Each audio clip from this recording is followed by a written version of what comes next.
বাবা তুমি কাল থেকে কাজ করতে যাবে? কি কাজ কাজ কাজের কথা বলতেছো? আমি কোনো কাজ করতে পারবো না, বাড়িতে বসে থেকে খাবো। আমি আমার ঘর ছেড়ে এসেছি রাগ করে, তুই কি তোর ঘরে থাকতে দিবি? না না ভাই, তুই আমার ঘরে থাকতে পারবি না।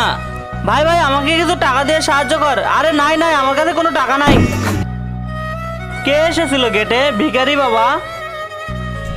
বন্ধু, তোর যদি জীবনে কোনো কিছু প্রয়োজন হয় তুই আমার কাছে আসবি, আমি তোকে সাহায্য করব। সব বন্ধুরাই সবার ধোঁকাবাজ।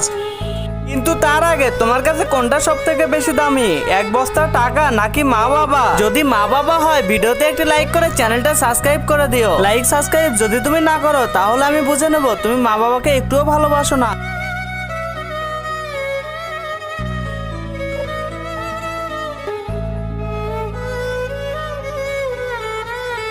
বাবা, ও তো সারাদিন খালি বন্ধুদের সাথে ঘুরে বেড়ায় আর ফ্রি ফায়ার খেলে, কোনো কাজে যায় না, ওকে একটু তোমরা বোঝাও।